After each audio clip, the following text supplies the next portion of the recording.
Good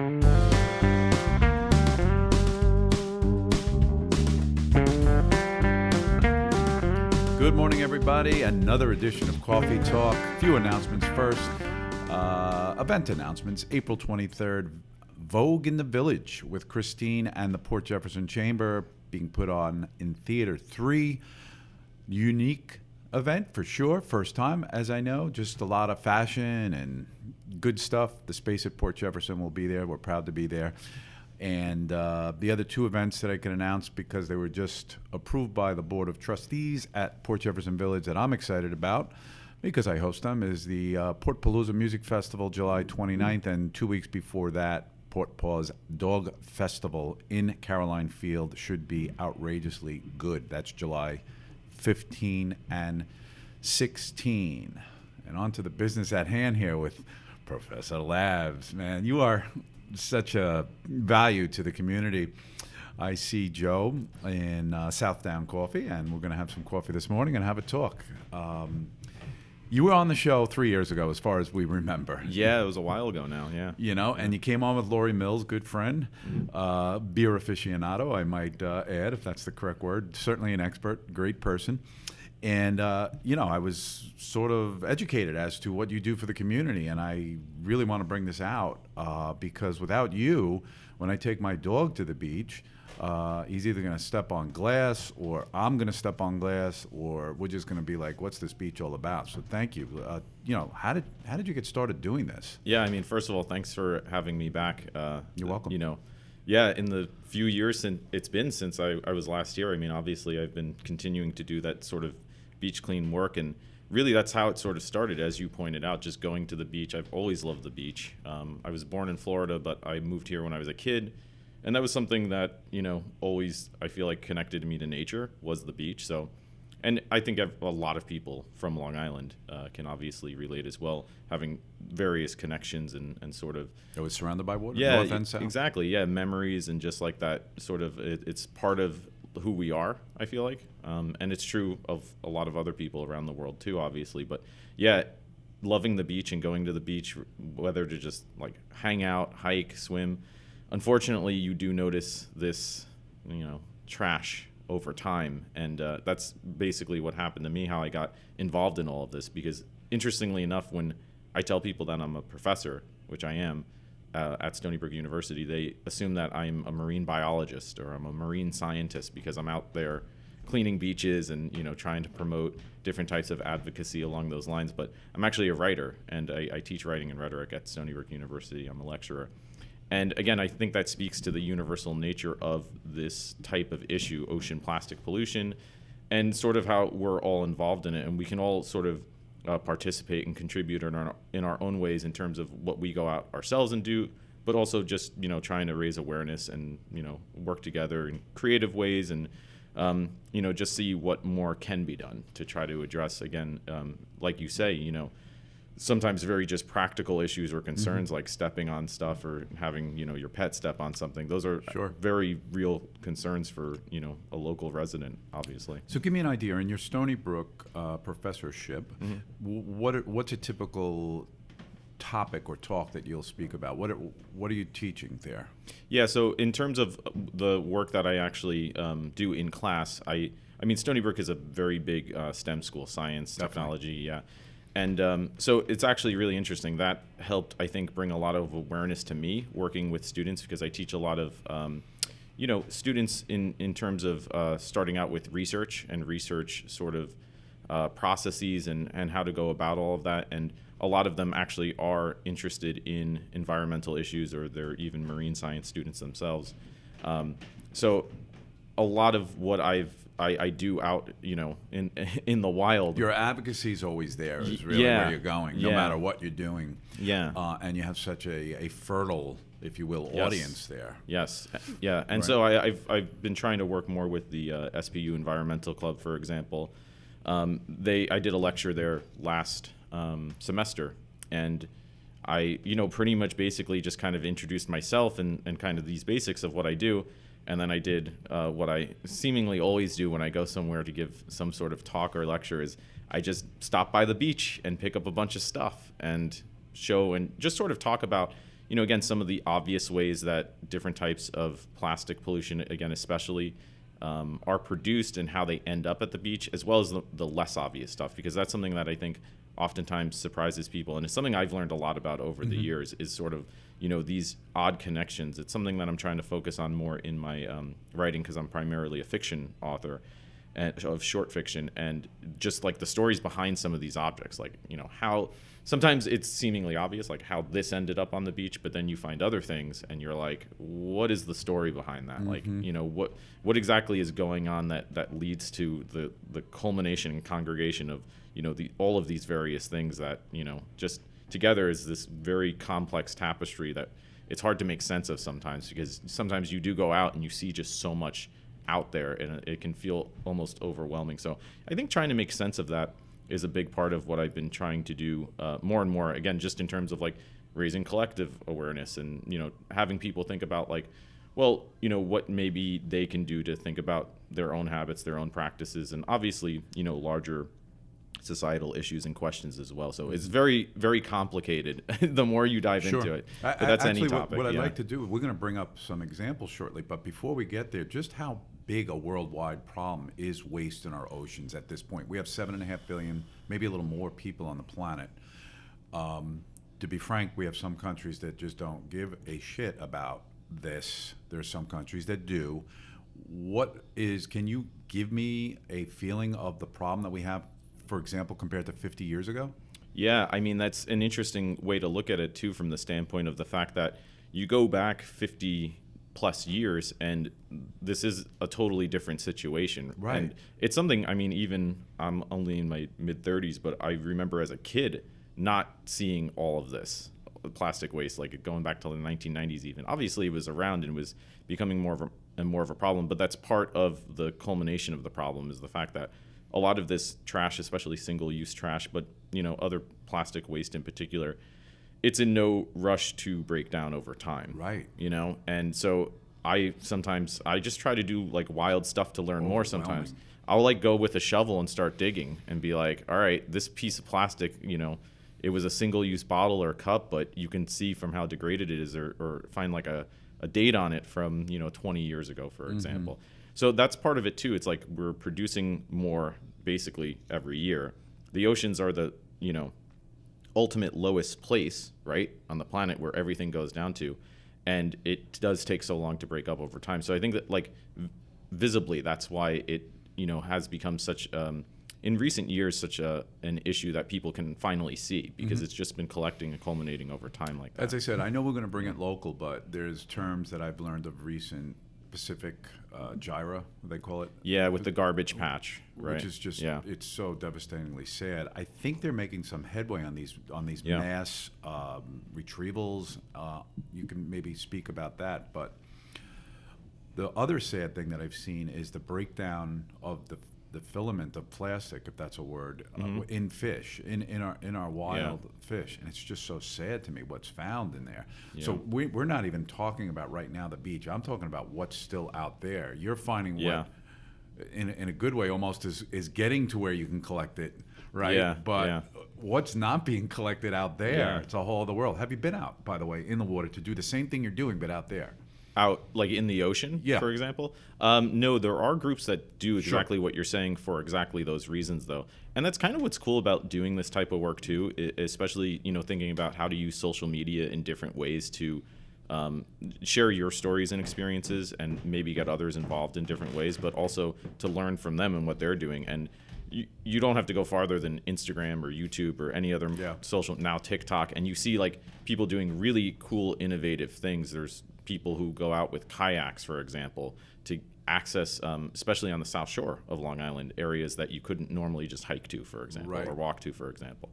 And there are groups, larger groups that go out, they charter boats or something like that, or they have access to boats. Big nets. And the ability to bring that stuff back. I hope that's happening. Well, and I think, again, so part of what I really like to emphasize is this idea by like doing what you can. And, I do, all sorts of things, whether I'm going out individually and trying to focus on like finding a specific type of trash, or doing larger work as parts of groups.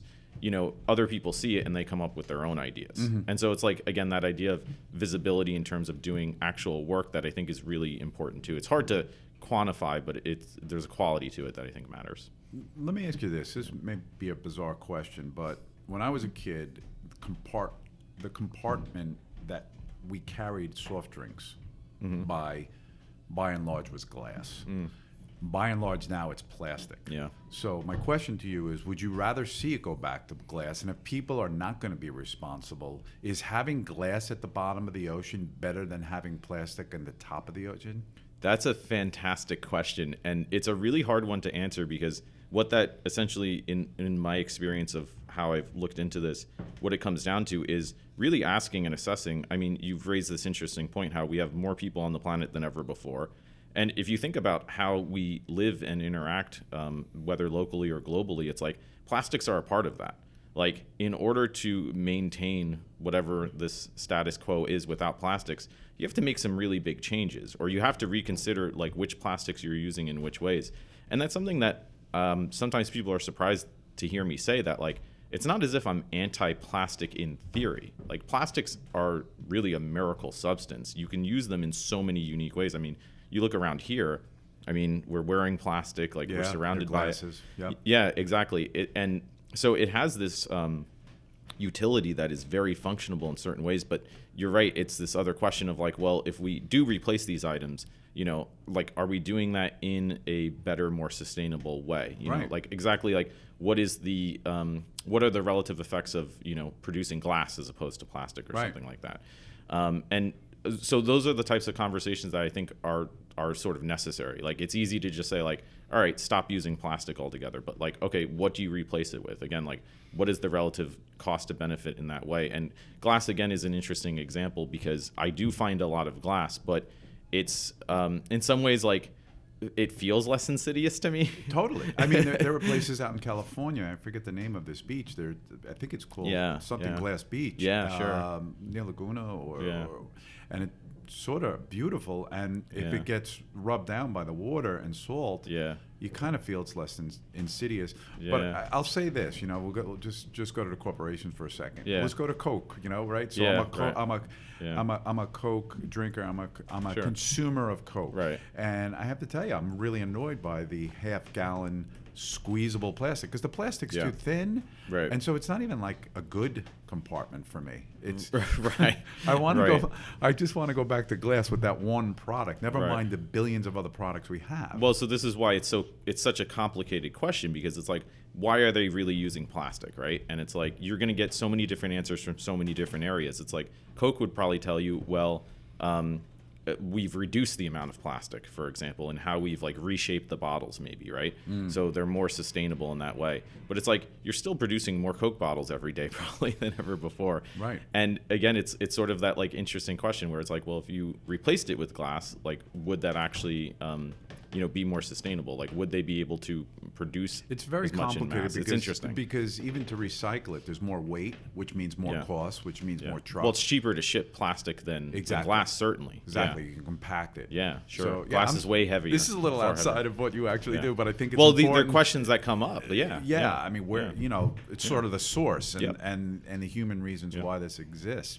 Yeah. But let's get back to you and what you actually do in some local examples. Like, I understand before you got here, you were on the beach. Yeah, so I live in Port Jeff Village. Yep. I'm a Port Jeff Village resident, and that's, I mean, one of the things I do, whether I go out myself and I just, like I said, I really love hiking. I really love swimming. I really love the outdoors. Outdoors, right. But it's unavoidable to find this stuff. And so on a typical day, if I'm going out for a walk, I'll bring a reusable pail or a paper bag or something, and I'll just, pick stuff up. Sometimes I'll film videos for YouTube where, like I said, I'll focus on sometimes like a different type of plastic waste.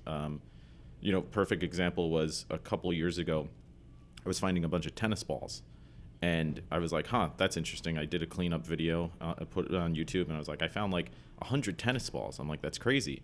And I post, and this is sort of like I was saying, just getting that type of work out there and seeing what happens.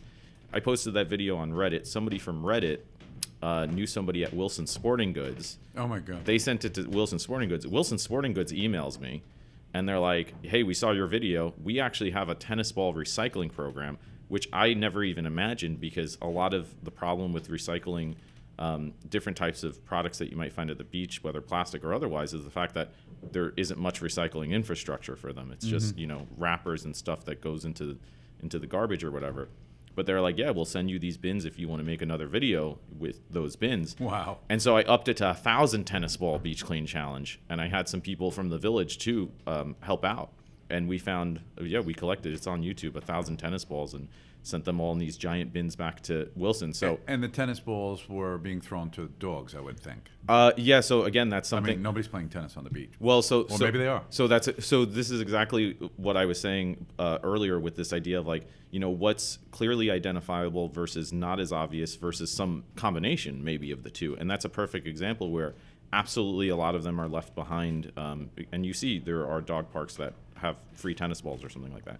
So inevitably those are going to wind up washing away and washing back up again, whatever the case is. But I realized in doing that challenge and going to a few beaches in the area that there were a lot of tennis balls near sort of waterfront tennis courts that people had, whether public or private. And I would find a lot, to the point where I spoke with the village gardener at the time, and she was like, yeah, this is absolutely impeding growth on the dunes, actual biomass growth, like roots and plants and stuff. And you could see these swaths that were just these degraded tennis balls, like dead patches basically. And again, that's just something where it's like, who knew that who knew that was part of the larger issue. So and like I said, going back to the Wilson Sporting Goods example, I never imagined that they had something like that. And so other people, obviously now, they just posted that I think they hit like 10 million tennis balls recycled or something like that. So it's part of, again, this idea of like larger awareness moving forward and what other people can do. I tell that to my students all the time, especially in lectures. It's like, I might not be able to solve everything, but I can help improve my local habitats and communities, like I said, on the pathway towards like, this larger awareness where maybe somebody, a student of mine goes on to create you ignite that interest, and that stems off. And then they do something else. So I'll go out and do those. I'll do group events sometimes. I did a hot chocolate beach cleanup a few weeks ago, because I realized very quickly when I first started doing events years ago that it's hard to get people to come out for an event, especially if it's January and it's really cold. But if you promise anybody anything in an event, they will come out in droves. That's so true. It's just like anything at all. So I said January, cold, free hot chocolate, got 20 people in 20-degree weather, which is amazing. And they all, obviously, they weren't just there for the hot chocolate, they wanted to clean, but the hot chocolate helped. And, people learn, they share. And I think, again, that's a huge part of it for me. It's wonderful. Yeah. Let's see what you've collected this morning. You ready for show and tell? I am. Well, actually, I'm curious. What do you think of when you hear or think of the idea of ocean plastic waste or ocean pollution? And what comes to mind first is, believe it or not, Poland Spring water bottles. Mm-hmm. I try to be so conscious about that. They're very convenient. But I am really trying to just put water in one thing that I carry around. I just want to say that. Bic lighters would come to mind. Okay, yeah. Plastic spoons and forks. Yeah. You're probably going to show me everything else, but. Well, I found all of those except for one of them. It's funny, just to mention, again, as a perfect example, the lighters, right? I did a video a couple years ago where I was like, I'm going to go start a fire on the beach, like a nice little beach campfire. I'm not bringing anything with me. And the whole idea was like, I'll find enough to use. And I found like a dozen lighters. And some of them worked. And this was like in the middle of the winter. Like they had been there for who knows how long. And the point that I tried to illustrate was this idea that like, okay, well, that's not probably good for marine like habitats and environments to just have lighter fluid like degrading over time in some of these areas. So, but yeah. This was earlier this morning. In North Shore, right here? Like literally down the road in Port Jefferson. Okay. Yeah. So unfortunately, and again, this is something that happens oftentimes where you clean up and you come back the next day or the next week and you're like, what happened, right? So that's why I want to show some of this. And also, especially in this weather. Oh, yeah. Right. So that's something that we're having. That's something that people when the weather's nice, you absolutely find more stuff on the beach because people are leaving stuff behind.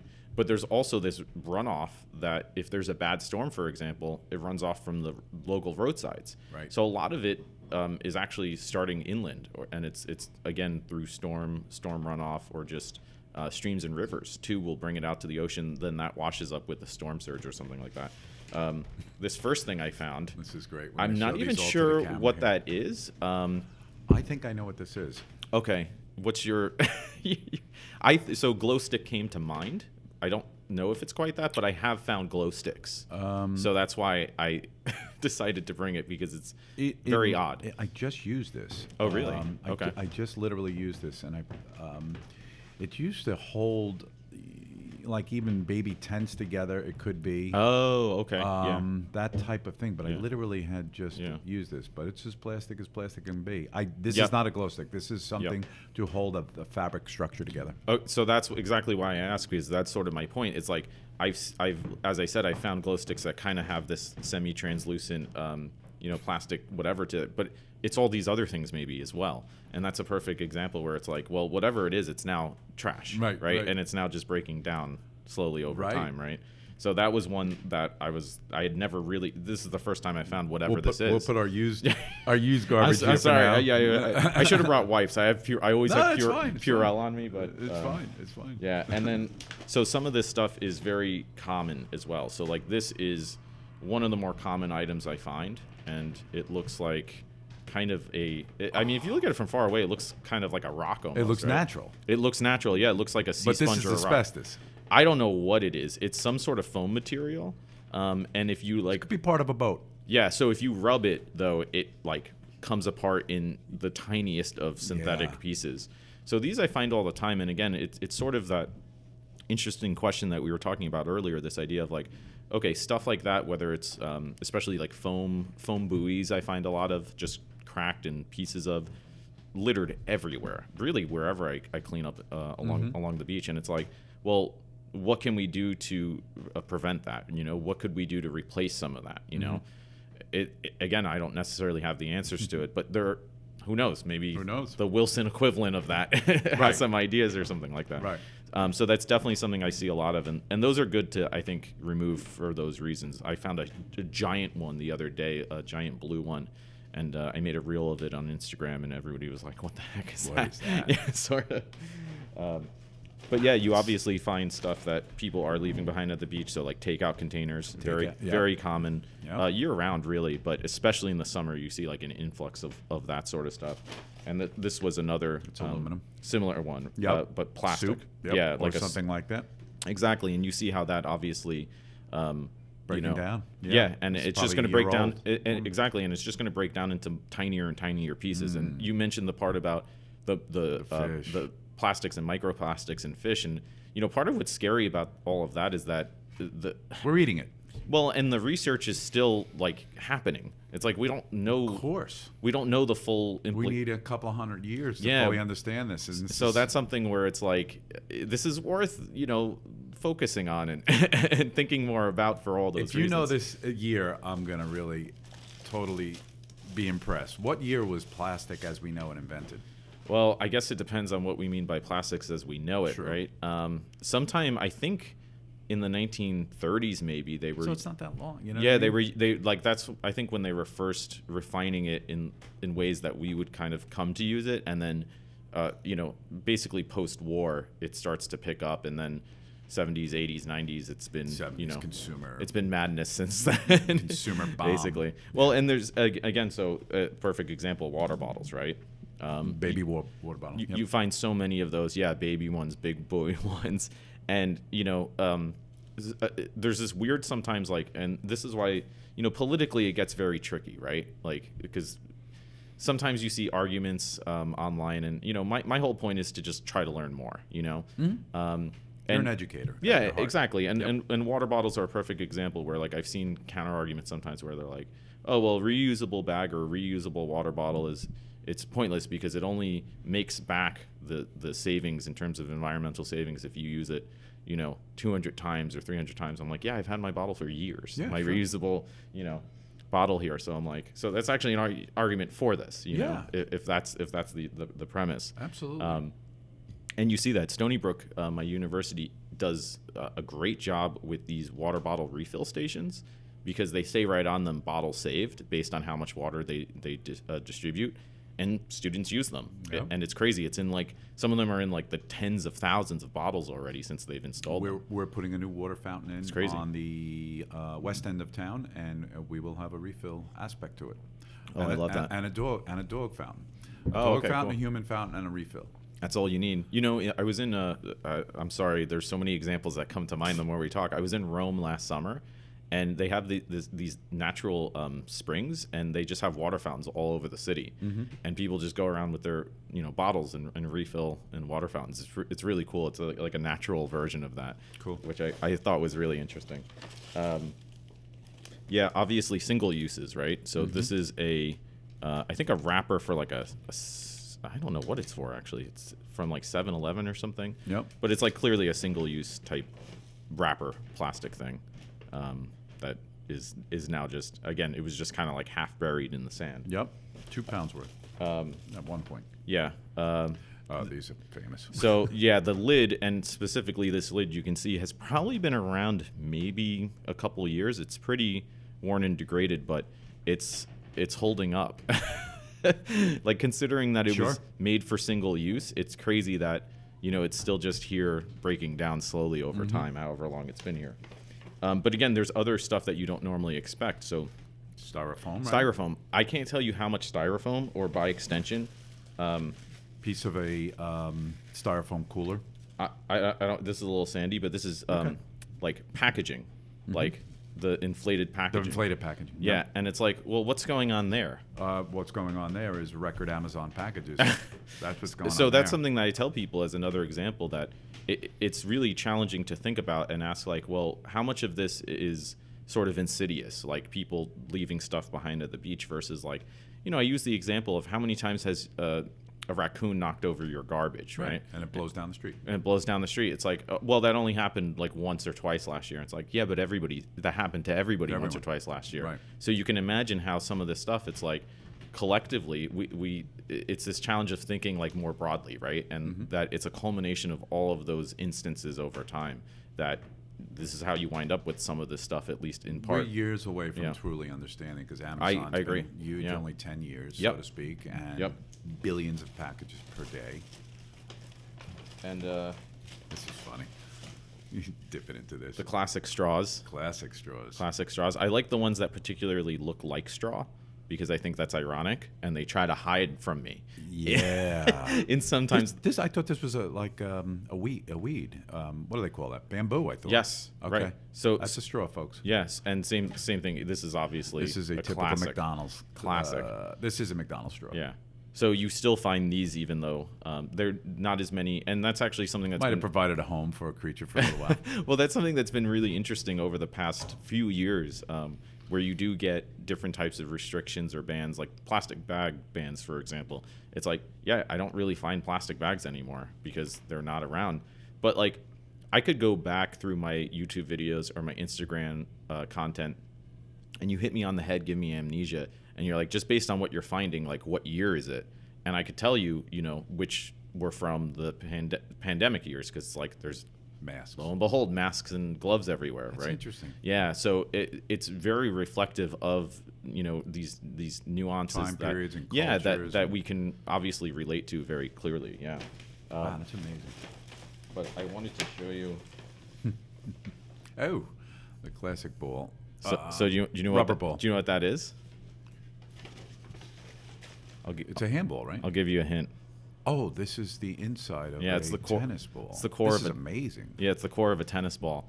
And in fact, the way that Wilson, their recycling partners they're called recyclables, and they specifically separate those kind of cores from the felt, and they use them for different things. So it's this idea that, like, yeah, the individual components can be repurposed in different ways. And again, it's really interesting because those people think that they're just like even rocks. Like, they don't even recognize them as degraded tennis balls, but it's like that's what they eventually turn into. Yeah, yeah. And This is really hilarious. Well, what you were saying There you earlier, go. yeah, your cutlery. There we go. There we that go. that is definitely left behind. I'll just show you a couple others. Yep. These are, I think I would call these maybe summer toys, because one kind of looks I like hate this like a stuff. Nerf dart, which I have This found. this will disintegrate the day you buy it. Yeah. I have a pool. Yeah, they and do. These disintegrate. Yeah. And they get into your filter. Yes. There's no reason to have these. These Yes. need to be eliminated from the earth. And people you see them in the summer. I know People with exactly what pool, this is. pool noodles, people with kids with Nerf guns, and it's like, well, if kids are going around shooting Nerf guns, they're not picking up all those bullets. No. Like, you can't expect them to. But It's like, it's not specifically gonna happen. this noodle. Yeah, I there's find no a lot of use that. for 'em. Yeah, Zero. and yeah, again, a lot of it is so. Oh, this is interesting. You can pull out a crab any minute. Yeah, I'll pull out a Alive. yeah. Obviously, Reese's. again, single-use candies. Yep. Like I was saying earlier, it's really interesting too. Certain times of the year, like right after Halloween, there's an influx of wrappers. Right after 4th of July, there's fireworks everywhere for like the next month. This is interesting because I picked these separately. So what we have here is A celebratory balloon Yes. ribbon. balloon ribbon and also what is rope, basically, which is basically plastic rope. And what's interesting about this is that I didn't pick this up together, but my whole point is that it tangles up and stuff, and they happen to find each other in the bag and This tangle is together. incredible. And So we have some natural stuff in here too. yeah, so there's actually that piece of rope is wound around a piece of root, I believe, from a plant. Yep. I tried to untangle it, but I just ended up plucking This it is off. incredible. But yeah, you find a ton of that, a lot of materials, and that's another interesting, again, just point to sort of be aware of, like, they are things that you wouldn't think are different types of plastic are, whether it's ropes, clothing, shoes. You know, there are shoes that are mostly plastic now, and Sure. it's like And shoelaces. shoelaces. Yeah, so it's in more places than people realize, and then it winds up on the beach and it winds up breaking down into just more plastic, as again part of, I think, why there's so much of it, because it's not just coming from water bottles, it's not just coming from straws like these typical items we think of, but again, it's coming from all of these other sources that traditionally weren't plastic, and now they've sort of been outsourced as different types of plastics. So it's interesting to it think seems about. more often than not, you do this by yourself because you're relegated to being outside. But if somebody did want to get involved and help Yeah. you, or does now, tell us about how they go about doing that. Is there regular times where people know that you would do this, would help out, take the hike, if you will, get involved? Do you call certain events, certain types of the year, certain times? Yeah, it sort of depends. So I tried to host annual events. Like I was saying, I do like an annual hot chocolate beach clean, for example. And I'll try to do stuff in the summer. And that's what a lot of different types of organizations do. They'll do like a summertime clean or something like that, or like a beginning of spring, like a spring clean type event. So I try to do ones that are both seasonal, but again, like I said, I've done ones that are like partnerships to get like new people involved or different people involved. A couple of years ago, we've done a couple actually with the Port Jeff Brewery right in town. Totally. Yep. So when I have events like that, I'll sort of cross promote. But in general, If someone, for example, just somebody wants to Yeah. subscribe to your pages, Oh, but yeah, to yeah. really, set an example for people, website, social media, if you want to mention any of that. Yeah, so I would say the best place to see what I'm up to in terms of those events, or just reaching out if you have ideas of your own or you want to do collaborations. On Instagram, Professor Labs. You could search for me, Professor Labs, 2 words, pretty much anywhere and everywhere. But I'm on Instagram a lot. I'm on Facebook. I also have a page on Facebook called Long Island North Shore Beach Cleaners. So I'll post events there, particularly North Shore ones that I host, because people from the North Shore, it's like that's a good place to look for that. So yeah, primarily Facebook, again, Professor Labs, the Long Island North Shore Beach Cleaners, or Instagram, Professor Labs. You can find me there as well. Yeah. Good to know. Now, you probably know Rebecca Casse, right? Trustee here in the Port Jeff Village. The reason I bring her name up, she's completely environmentally conscious. She was responsible for the totes that you see at the beach, what is known as Centennial Beach. Oh, okay. So you've seen those where you can grab a basket and pick up trash and then use the basket, bring it back. Yeah, you probably know about this. the relic clothing people too. I think were Oh, involved okay. in that. Yeah, Okay. because I've met them before. They're really cool people. Yeah. Yeah. So that's good. There's Yeah. like-minded people getting Mhm. together, and we want to follow you. We thank you for what you're doing. I mean, you've enlightened us Look so at that. much. Yeah, this is fun. Yeah. I'm going to take a picture of this. Just Yeah. this will be our keyframe for today's show. That's reasonable. Yeah. okay. Oh, also, I just wanted to show you cigarette butt because this is now, by some sources, the most commonly polluted plastic item in the world, and people don't think of it as plastic, but most plastic, most cigarette filters now are plastic or they're part plastic. Oh my God. Yeah, so it's taken the lead from, I forget what else was sort of in contention for most littered item. And it sort of makes sense if you go to any parking lot anywhere, especially by the beach, there are just a million of them. So that's They're another one. putting yeah. it out. Worth Unbelievable. mentioning, Professor Labs, Joe Labriola, thank you for joining us today. It's Thank been you so much, really yeah. enlightening. I Yeah. enjoyed the talk, and let's keep together on this and Yeah, definitely. move forward. And thank you for being an example for